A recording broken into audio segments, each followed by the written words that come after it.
یہ میں آپ مان لیتا ہوں سب کچھ صحیح ہے، لیکن اب اس میں بھی وزن ہے نا کہ مولا علی شیر خدا کی عمر کے جو لوگ ہیں انہوں نے حضور پاک صلی اللہ علیہ وسلم کو دیکھا ہوا ہے.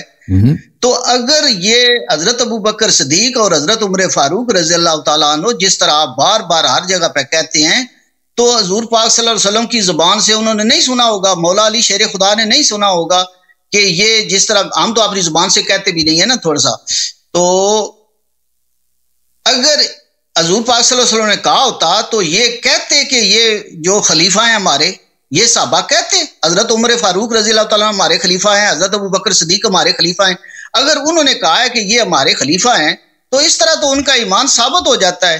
اب یہ تیسرا آدمی ہو نا یہ دلیل سننے والا، میری دلیل سنے آپ تو کہہ دیں گے ٹھیک ہے، لیکن اسی طرح جب میری بات نہیں ہے، جب میں سنیوں کی محفل میں جاتا ہوں تو وہ لاجواب کر دیتے ہیں. پھر جی آپ کی خدمت میں عرض کروں میرے بھائی کہ ایک منٹ میں آپ کو قرآن کی آیت دکھا دیتا ہوں.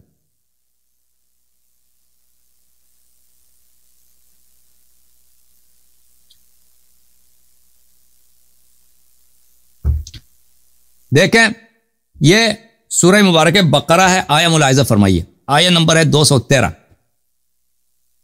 آیہ قرآن مجید فرماتا ہے کہ اللہ تعالیٰ نے نبیوں کو بھیجا ہے بشارت دینے کے لیے اور ڈرانے کے لیے، مبشرین و منذرین، اور انبیاء علیہ السلام کے ساتھ کتاب بالحق بھیجا ہے، کتب کو بھیجا ہے حق کے ساتھ، شریعت بھیجا ہے، حلال حرام بھیجا ہے، لیحکم بین الناس فیما اختلفوا فیہ. ٹھیک ہے نا، اللہ نے انبیاء کو بھیجا ہے معجزات کے ساتھ، کتابوں کے ساتھ، شریعت کے ساتھ، تاکہ اللہ فیصلہ سنائیں اختلافی مسائل میں.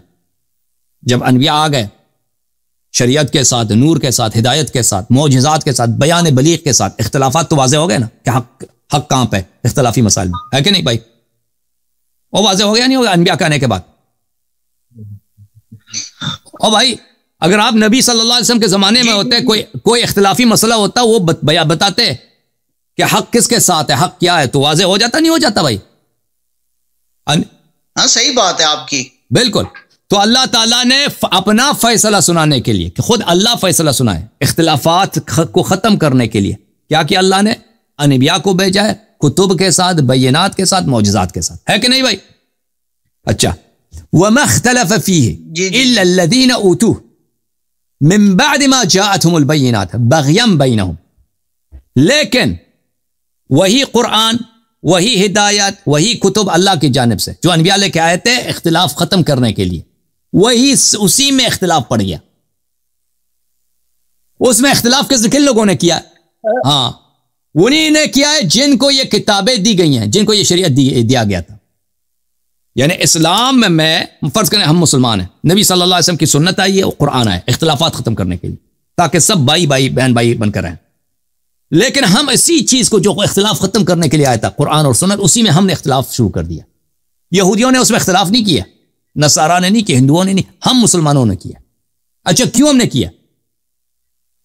اس لیے کہ وہ قرآن میں کوئی ابہام ہے نہیں، بغیم بینہم، بینات آنے کے بعد بغیم بینہم. بغی کس کو بولتے ہیں؟ طلب دنیا کے لیے، حسادت کے لیے. بغی کس کو بولتے ہیں؟ طلب دنیا، حسادت. میرے بھائی قرآن مجید ہمیں بتاتا ہے ہمیں کہ لوگ جب اختلاف کرتے ہیں دین میں، اس کی سبب یہ نہیں ہوتی کہ ان کو پتہ نہیں ہوتا کہ حق کیا ہے، اس کی سبب جو طلب دنیا ہوتی ہے. آپ کہتے ہیں نا کہ صحابہ سن لے بھائی، صحابہ نے آپ ایک نقطے کا جواب دے دیں، ٹائم آپ کا بہت زیادہ ہو چکا ہے. ابھی میں آخری ایک سوال کروں گا آپ نقطے کا. میں تو آپ سے بہت زیادہ اتفاق کرتا ہوں، لیکن میں وہ جیسے کہہ رہا ہوں، اب بار بار یہ ریپیٹ کر رہا ہوں کہ مجھے ایک جواب دینا ہوتا ہے. میں اس نظریے سے مجھے وہ کہتے ہیں کہ یہ سوال اللہ یاری صاحب سے کرنا ہے کہ مولا علی شیر خدا کے جو ساتھی تھے، جان نثار تھے، صحابہ تھے، حضور پاک صلی اللہ علیہ وسلم کے زمانے میں ان کا تعلق تھا، انہوں نے جب مولا حضرت ابوبکر صدیق اور حضرت عمر فاروق رضی اللہ تعالیٰ عنہ کو خلیفہ مانا یا ذکر کیا، تو کیا آج کے کوئی آپ یا میں کون ہوتے ہیں ان پہ تنقید کرنے والے؟ تو ہم اس بات کو نہیں مانتے. امیر المومنین علیہ السلام کے خالص اصحاب ابوبکر عمر کو خلیفہ نہیں مانتے تھے، وہ عام لوگ تھے جو ابوبکر عمر کو خلیفہ مانتے. اس طرح تو ایمان ثابت ہوتا ہے نا کہ وہ جو جانثار تھے، جو صحابہ تھے نہیں تھے نا، وہی عرض کر رہے ہیں، وہ جو جانثار تھے، جو صحابی تھے. دیکھیں ایک عام لوگ ہوتے ہیں نا لشکر والے ہزاروں کی تعداد میں، ان کو لے کے آئے امیر المومنین علیہ السلام جنگ کے لیے. خلیفہ نے حکم دیا کہ جنگ کے لیے آ جاؤ، وہ آ گئے. وہ اس طرح وہ آپ کہتے ہیں کہ وہ سب خالص صحابی تھے، وہ آپ کی تفسیر ہے نا. جو خالص صحابی ہے کون ہے؟ اب محمد ابن ابی بکر ہے. میں آپ کو بتاتا ہوں محمد ابن ابی بکر صلی اللہ علیہ نہیں، صلی اللہ نہیں، وہ بیچارہ وہ محمد ابن عبداللہ صلی اللہ علیہ وسلم. نہیں، محمد کا نام لیا ہے نا آپ نے. میں آپ کو دکھا دیتا ہوں.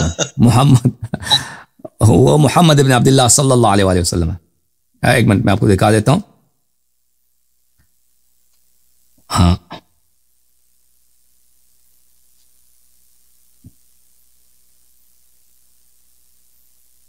محمد ابن ابی بکر امیر المومنین علیہ السلام کا ایک صحابی ہے. وہ ابو بکر ابن ابی قحافہ کا بیٹا ہے، سکا بیٹا ہے، لیکن وہ شیعہ تھا. میں اس کے ایک دکھاؤں.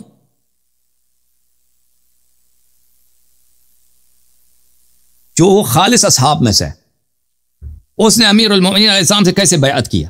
یہ الاختصاص شیخ مفید رحمۃ اللہ علیہ کی شاب دار المفید. محمد ابن ابی بکر، ذکر محمد ابن ابی بکر، ذکر محمد ابن ابی بکر عند ابی عبداللہ علیہ السلام. محمد ابن ابی بکر کا ذکر ہوا امام جعفر صادق علیہ السلام کے پاس. فقال ابو عبداللہ علیہ السلام، امام جعفر صادق علیہ السلام نے فرمایا رحمہ اللہ وصلی اللہ علیہ، فرمایا کہ اللہ اس پہ رحمت کرے اور اللہ اپنا درود محمد پہ بھیجے. قال لامیر المؤمنین علیہ السلام یوما من الايام، ایک دن اس نے امیر المؤمنین علیہ السلام سے عرض کیا ابسط یدک ابایعک، اپنا ہاتھ آگے کریں، میں آپ سے بیعت کرنا چاہتا ہوں. قال او ما فعلت، امیر المؤمنین علیہ السلام نے کہا کہ تو نے مجھ سے پہلے بیعت کر چکا ہے، دوبارہ بیعت کرنے کی کیا ضرورت ہے. فقال بلا فبسط یده، اس نے عرض کیا کہ جی ہاں بیعت کر چکا، میں دوبارہ بیعت کرنا چاہتا ہوں. امیر المؤمنین علیہ السلام نے ہاتھ آگے کیا. فقال، اس نے کہا اشهد انک امام مفترض طاعتک، میں شہادت دیتا ہوں کہ آپ وہ امام ہیں جن کی طاعت فرض ہے.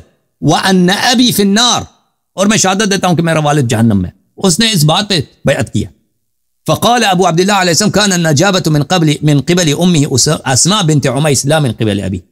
حضرت امام جعفر صادق علیہ السلام نے فرمایا کہ یہ جو ایمان تھا، جو نجابت، اس نجیب آدمی تھا، جو اس میں نیکی تھا، اچائی تھا، یہ اس کی ماں کی طرف سے تھا، اس کے باپ کی طرف سے نہیں تھا. پھر زرارہ ابن اعین روایت کرتے ہیں امام محمد باقر علیہ السلام سے ان محمد ابن ابی بکر بايع علی علیہ السلام علی البراءة من ابی. محمد ابن ابی بکر نے امیر المؤمنین علیہ السلام سے بیعت کی کس بات پر؟ اپنے والد سے براعت پر، کہ آپ امام ہیں، میرے والد میں اپنے والد سے بیزار ہوں. ٹھیک ہے نا. تو جو اصحاب خاص تھے وہ اس طرح نہیں تھے کہ وہ ابو بکر عمر کو خلیفہ مانتے تھے. وہ جو جمہور عام سپاہی تھے، جو عام مسلمان تھے. اوکے میرے بھائی، تھینک یو، اللہ آپ کو جزائے خیر. سلامت رہو.